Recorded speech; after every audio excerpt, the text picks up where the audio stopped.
sekarang kita sebenarnya ini materi seharusnya minggu kemarin, cuma minggu kemarin kita masih mengenal APS dan lain-lain. Jadi materi ini, nah untuk mata kuliah kognitif sendiri itu nanti satu semester kita akan bahas tentang teori dan praktek dari dimensi perkembangan kognitif anak usia 0 sampai 8 tahun.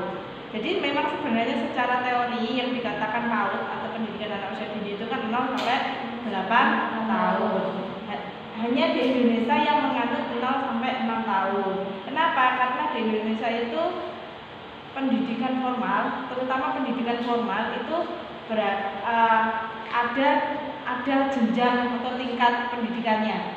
Kan ada TK, SD, SMP dan SMA. Nah, sedangkan yang masuk ke dalam PAUD itu terbatas sampai 6 tahun kalau di Indonesia karena batasannya 7 sampai 8 tahun jenjang pendidikannya sudah masuk di SD. Di sini mata kuliah ini nanti akan menitik beratkan pada perencanaan dan stimulasi yang terintegrasi dari sains. Jadi nanti di dalamnya kognitif itu pada perkembangan kognitif itu ada terdiri dari sains, matematika, dan pengetahuan sosial. Nah, yang pertama materi pertama kita akan bahas tentang hakikat pengembangan kognitif.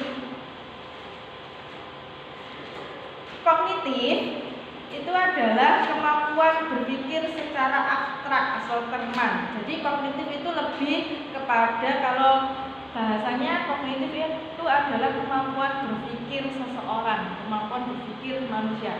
Jadi kalau kita aspek perkembangan kognitif berarti kita mengajarkan anak untuk mengembangkan kemampuan anak dalam berpikir. Kognitif adalah kemampuan menyesuaikan diri dengan lingkungan menurut Colvin. Nah, selain kemampuan berpikir, kemampuan kognitif itu juga merupakan kemampuan seseorang untuk menyesuaikan diri dengan lingkungannya. Adaptasi dengan lingkungan itu terjadi karena seseorang mempunyai perkembangan kognitif. Nah, pengertian yang ketiga yaitu teknik untuk memproses informasi yang disediakan oleh indera. Indera manusia kan ada berapa? 5. Mata, telinga, hidung, mulut apa 3? Dan tangan, kulit. Tidak ada indera tangan, adanya kulit. Indera mulut juga tidak ada, adanya 3. 5 indera ini ketika menerima rangsangan. Nah, rangsangan berupa apa? Rangsangan itu ya, kalau mata rangsangannya berarti ketika melihat sesuatu itu sudah merupakan rangsangan. Nah, itu akan diproses oleh otak. Teknik untuk memproses informasi yang diterima oleh mata, telinga, hidung, kulit, dan lidah, memproses informasinya ini tergolong juga dalam kemampuan kognitif. Jadi diproses oleh otak. Jadi kemampuan kognitif anak itu juga berhubungan dengan otak anak. Terus kemampuan untuk memecahkan masalah atau untuk menciptakan karya menurut Gardner. Nah, jadi kognitif itu merupakan kemampuan untuk memecahkan masalah. Memecahkan masalah itu tidak hanya kalau kita garis bawahi masalah. Jadi masalah yang dimaksud di sini itu tidak hanya masalah secara individual, itu tidak. Tukaran ambek koncone, bukan hanya sekedar masalah itu. Tapi misalnya dalam penyelesaian tugas, apakah ketika menyelesaikan tugas ketika anak nggak bisa, nah dia solusinya untuk selesai mengerjakan tugas ini apakah meminta bantuan, nangis, atau berusaha. Nah, itu yang dimaksud dengan memecahkan masalah. Kemudian atau untuk menciptakan sebuah karya. Untuk membuat sebuah karya itu juga perlu proses berpikir, sehingga definisi kognitif itu adalah kemampuan untuk memecahkan masalah atau untuk menciptakan sebuah karya. Itu menurut Gardner. Menurut Herman, definisi kognitif itu merupakan intelektual ditambah dengan pengetahuan. Intelektual itu berarti apa? Otak ditambah dengan pengetahuan, pengetahuan dari luar atau wawasan dari luar atau informasi yang didapat dari luar itu digabungkan sehingga terjadilah perkembangan kognitif. Nah, dari 1, 2, 3, 4, 5 saya simpulkan bahwa kognitif itu adalah proses berpikir, kemampuan individu untuk menghubungkan, menilai dan mempertimbangkan suatu kejadian atau peristiwa. Jadi kognitif itu adalah sebuah proses berpikir manusia untuk menghubungkan, untuk menilai, untuk mempertimbangkan suatu kejadian atau suatu peristiwa. Lanjutannya, kognitif itu sebenarnya berasal dari kata kognisi. Apa itu kognisi? Kognisi itu adalah pengetahuan yang luas, daya nalar, kreativitas, kemampuan bahasa, dan daya ingat. Itu semua tergolong dalam kognisi. Sedangkan proses kognisi itu adalah persepsi, ingatan, pikiran, simbol, penalaran, dan problem solving. Apa itu problem solving? Pemecahan masalah. Jadi persepsi, kita mempersepsikan. Apa mempersepsikan itu? Persepsi. Kan ada kata bahasa persepsi orang beda-beda. Berarti pemikiran orang beda-beda. Jadi kita memikirkan sesuatu, memikirkan benda. Nah, ketika proses memikirkan ini itu dinamakan dengan persepsi. Ingatan, hasil ingatan kita, pikiran, proses berpikir kita, simbol itu maksudnya kalau kita sudah dewasa, kita bilang jambu, di dalam otak kita di sini kan sudah ada gambaran buah jambu. Nah, di situ simbol. Penalaran, kita menalar atau apa ya? Bukan.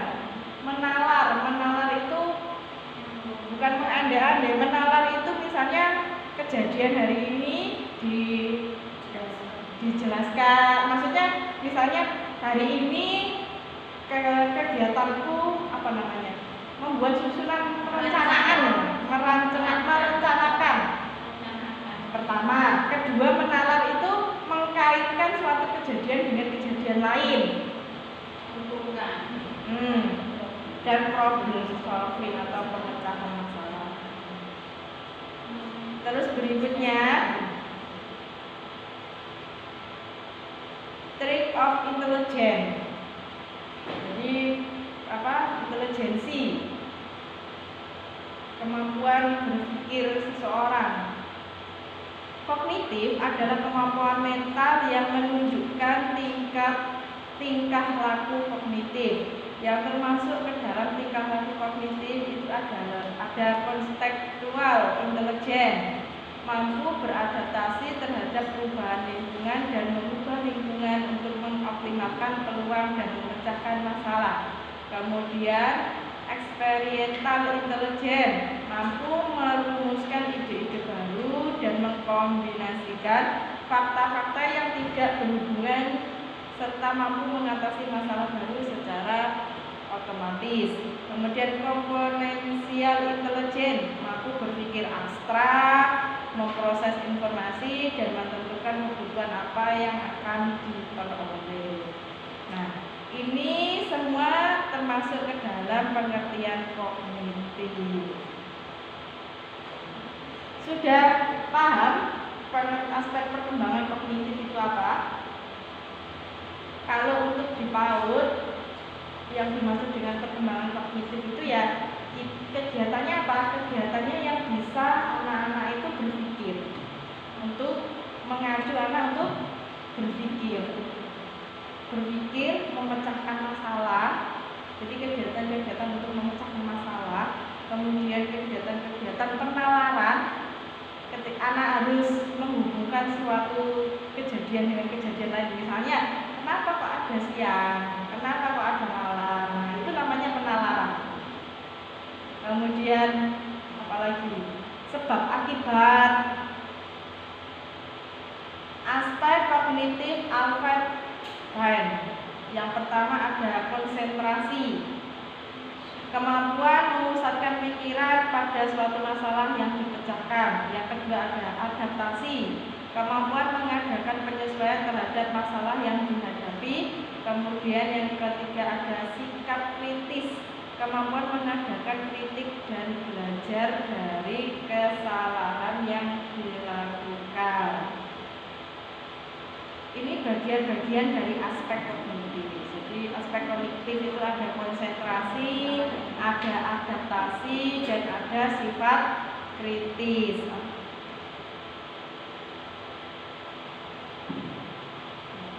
Saya sampaikan yang langsung ada.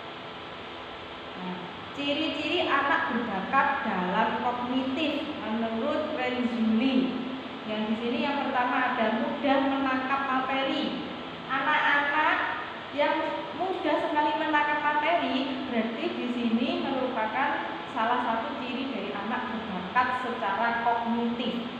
Anak berbakat itu tidak hanya kognitif toh, bisa saja secara sosial emosionalnya, bisa juga secara fisik motoriknya.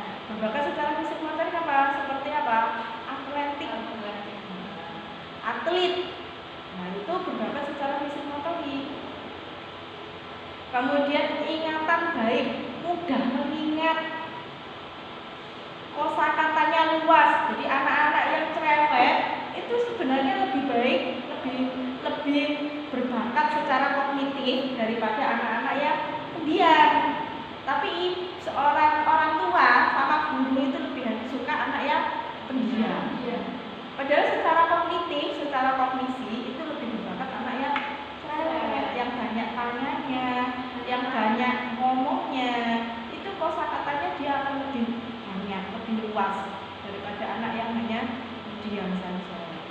Terus penalarannya tajam. Jadi ketika guru bertanya, anak ini jawab terus, meskipun jawabannya entah salah atau benar. Nah, itu salah satu ciri anak berbakat secara kognitif. Kemudian menguasai konsentrasi baik. Anak-anak yang suka ketika kita berikan materi meruncing, kita berikan materi berpola, dia konsentrasinya sangat baik, kemudian polanya benar. Nah, itu juga salah satu ciri anak berbakat secara kognitif. Menguasai banyak hal tentang banyak topik, sering membaca, ungkapan diri lancar dan jelas, cepat memecahkan soal atau masalah, pengamat yang cermat, suka mengamati barang, suka ngutek-ngutek mainan, kemudian cepat menemukan kekeliruan dalam kesalahan, daya abstraksinya tinggi. Daya abstraksi itu apa? Imajinasinya anak tinggi, sibuk menangani berbagai macam hal, kemudian mampu membaca pada usia lebih muda, dan yang terakhir senang mempelajari kamus atau ensiklopedia. Nah, ini salah satu beberapa ciri tentang anak berbakat secara kognitif.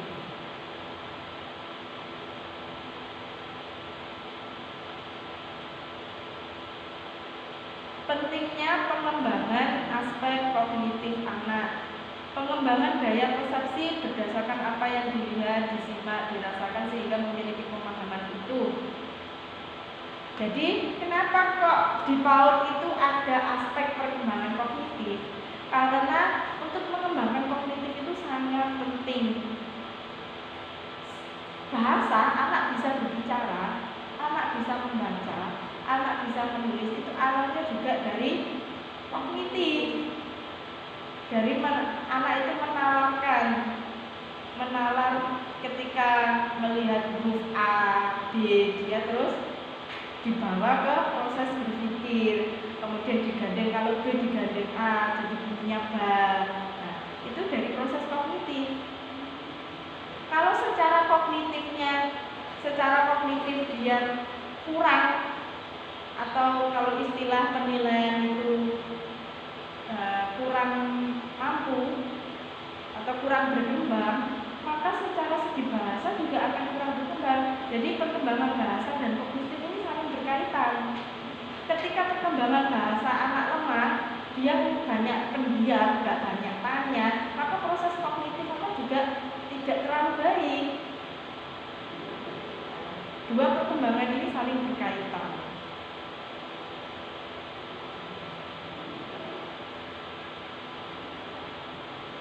Ciri pembuatan cerdas. Faktor-faktor yang mempengaruhi perkembangan kognitif. Di sini ada faktor keturunan, ada faktor lingkungan, ada faktor kematangan, faktor pembentukan, minat dan bakat, serta kebebasan. Yang pertama keturunan. Anak, makanya kalau kita kalau istilah orang Indonesia itu kan cari jodoh itu dilihat dari bibir, bobot, dan leher. Itu nggak ada salahnya, bukan karena untuk memilih-milih jodoh tidak. Tapi secara Al-Quran itu juga sudah dijelaskan. Yang pertama yang harus kita lihat untuk mencari sebuah jodoh itu yang pertama dilihat dari apa? Agamanya. Yang kedua dilihat dari apa?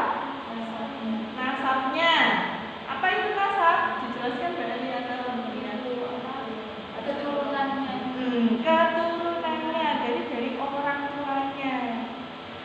Kalau pernah ada dari orang tua yang pernah mengalami kesetresan atau kegilaan, nah itu juga bisa berpengaruh pada keturunan kita. Terus selain itu juga dari segi sifat. Sifat itu kan menurun juga. Ketika orang tuanya pernah misalnya berbuat tidak baik, nah itu juga bisa berpengaruh pada anak kita dari segi keturunan. Terus dari segi lingkungan, cari jodoh dari lingkungan yang baik. Meskipun meskipun anak itu dari segi agama baik, dari segi keturunan baik, tapi ketika tinggal di lingkungan yang kurang baik, itu juga akan berpengaruh kepada anak kita nanti. Ketika anak kita tinggal di situ, ya pas kita bisa mengarahkan ke yang baik. Karena lingkungan ini juga 60% mempengaruhi seseorang. Kematangan apa? Kematangan otak dalam berpikir. Setiap anak itu mempunyai kematangan yang berbeda-beda. Jadi kita tidak boleh menyamakan seluruh kelas ini mempunyai perkembangan kognitif yang sama. Kemudian yang berikutnya adalah pembentukan. Maksudnya pembentukan di sini adalah pembentukan proses kognisi. Tadi kan sudah dijelaskan proses kognisi itu adalah proses berpikir. Nah, ketika kematangan ini berhubungan dengan kematangan. Ketika otak atau kemampuan kognitif anak belum matang, tapi dikasih pembelajaran yang misalnya anak belum tahu huruf, dikasih membaca, ya nggak bisa. Nah, itu yang dimaksud dengan kematangan dan pembentukan. Kemudian minat dan bakat. Minat dan bakat anak itu juga akan mempengaruhi perkembangan kognitif. Ketika anak minat dan bakatnya pada kegiatan fisik motorik, tapi kita mengarahkan ke perkembangan kognitif, maka anak tidak akan perkembangan kognitif anak tidak akan maksimal karena minat dan bakatnya pada fisik motorik. Jadi makanya kita tidak boleh memaksakan kehendak anak dari situ. Kalau kita pengen mensukseskan anak, tips untuk menyukseskan anak itu yang pertama kita lihat bakat dan minatnya anak. Nah, makanya kalau di luar negeri itu pembelajaran untuk anak usia dini itu tidak semua mata pelajaran diberikan secara drill. Di drill itu terus-terusan. Matematika di drill, bahasa Indonesia di drill. Kalau di sini kan semua diberikan secara maksimal. Nah, kalau di sana itu tidak. Anak-anak memilih bakatnya. Kalau dia berbakat, makanya tapi tidak untuk menghindari hanya satu bakat yang dikuasai, itu diberikan materi yang lain tapi tidak di drill. Anak tidak hanya sebatas pengetahuan, tidak harus paham, maksudnya tidak harus benar-benar bisa dan menguasai. Beda ya paham dengan menguasai. Kalau menguasai kan harus tahu keseluruhan dan mampu mempraktekkan. Apa? Kalau mengetahui paham, kalau paham itu kan memahami sebuah pengetahuan itu.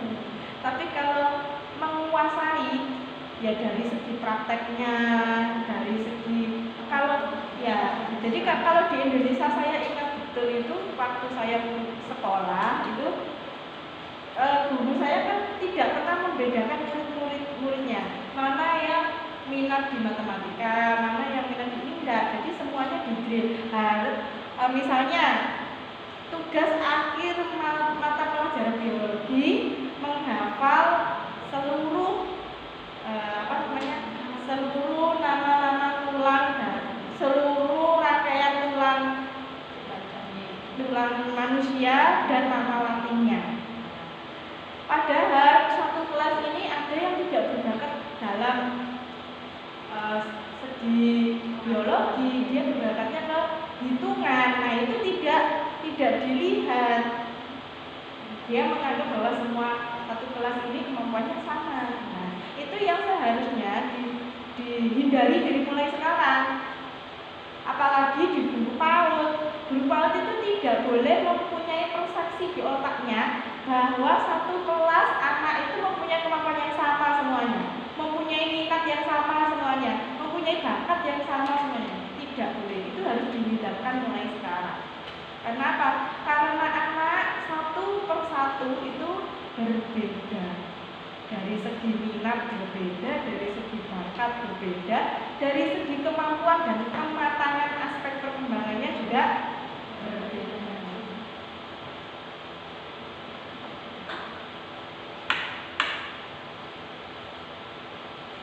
Terus ini kalau otak manusia dibelah, kalau otak manusia difoto, ini usia 5 hari.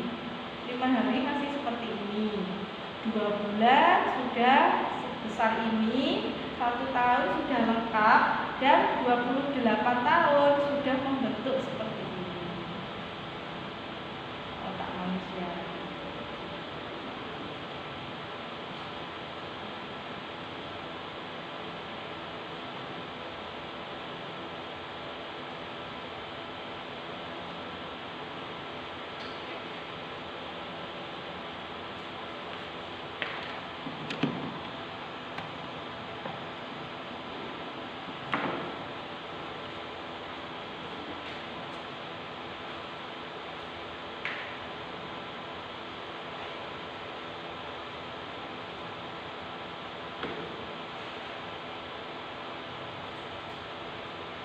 Ada yang mau ditanyakan tentang materi pengertian kognitif dan istilah-istilah pada kognitif?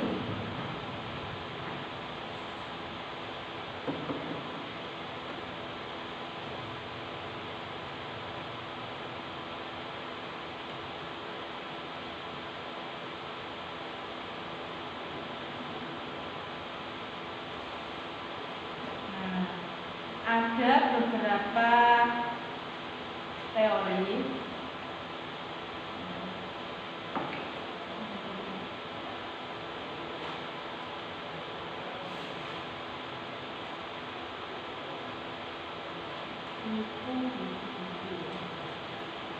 kognitif, teori perkembangan kognitif.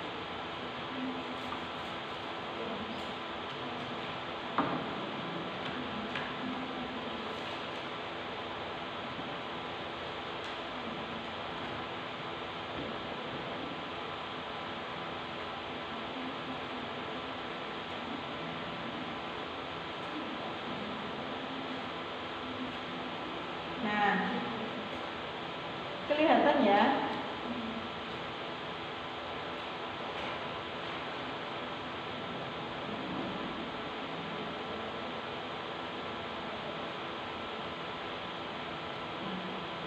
Nanti di pertemuan berikutnya kita akan bahas tentang teori-teori perkembangan kognitif. Teori-teori perkembangan kognitif.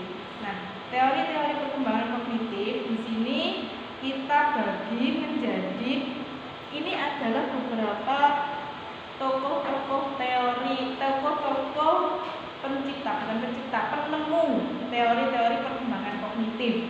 Yang pertama ada teori perkembangan kognitif menurut Jean Piaget. Jangan Piaget ya bacanya, tapi Piaget. Kemudian teori perkembangan menurut Vygotsky. Teori perkembangan kognitif menurut Elizabeth Harlock. Kemudian teori perkembangan kognitif menurut Turner, dan teori perkembangan kognitif menurut perspektif Islam. Nah, perspektif Islam di sini karena di sini prodi kita adalah prodi Piaget. Jadi kita tidak boleh hanya sebatas mengambil teori-teori dari tokoh-tokoh barat, tapi kita juga harus mengambil juga teori perkembangan kognitif berdasarkan perspektif Islamnya. Teman-teman dari Mojokerto dan Pasuruan, saya berharap di teori ini, di materi ini, dari mulai pertemuan ketiga, keempat, kelima, pertemuan ke 1, 2, 3, 4, 5 dibagi 2, jadi 2 pertemuan sekarang pertemuan ketiga ya. Pertemuan keempat dan pertemuan kelima kita akan bahas tentang teori-teori perkembangan kognitif anak. Nah, di sini akan dibagi menjadi 5 kelompok. Yang bisa hadir offline berapa orang? Maksudnya keseluruhan 8. Yang dari Pasuruan berapa orang kira-kira? Oh enggak, maksud saya Pasuruan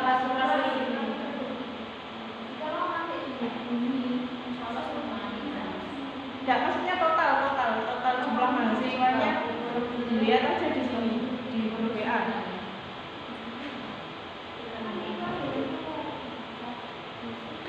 Totalnya 37 dikurangi saya 1, ya 36. 36 dibagi 5, 77.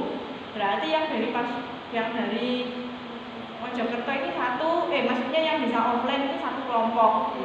Terus yang dari Pasuruan di luar yang dari Mojokerto, maksudnya yang di luar offline itu jadi 4 kelompok. Masing-masing memilih 1 tokoh.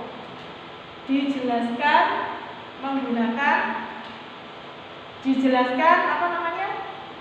membuat PPT dan dipresentasikan. Nah, kalau yang offline dipresentasikan di depan saya dengan direkam dan rekamannya nanti dikirim ke grup, sedangkan yang dari Pasuruan membuat video tutorial PPT.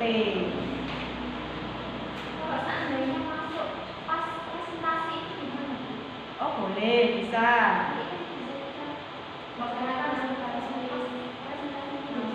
Oh iya, pas offline sebelum PS ya.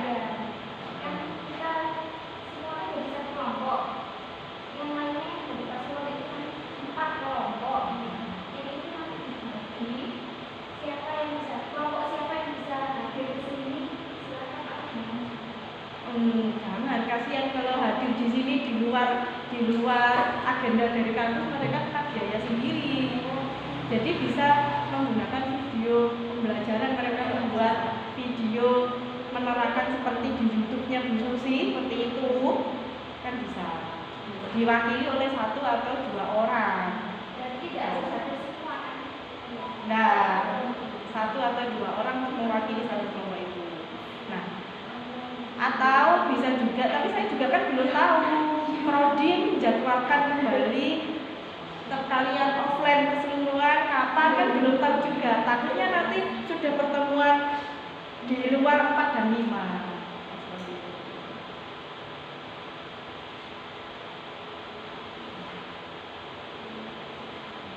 Silakan yang dari dibicarakan di grup, yang kelompok offline ini mau ambil tema yang mana? Biasa, Vigoswi, dari sampai malam atau benar. Nah, untuk PPT-nya dikirim minggu depan. PPT-nya dikirim minggu depan. Semua kelompok dikirim ke email saya minggu depan. Boleh di WA aja ya. Di WA aja. Itu WA aja minggu depan itu semuanya dikirim. Baru videonya, misalnya kalau minggu depan bagiannya kelompok Peasa dan Vigoswi, berarti yang kebagian itu ngirimkan video di grup. Nanti kita tonton di sini bareng. Yang offline kita tonton di sini bareng-bareng sambil juga saya jelaskan.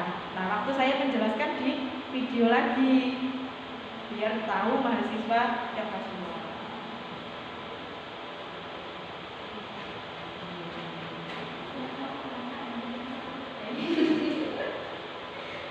Silakan dipilih yang ini. Biasa atau perspektif Islam. Ini bisa dimatikan nggak, Pak? Kan sudah sesi. Sadaqallah Alul Adim.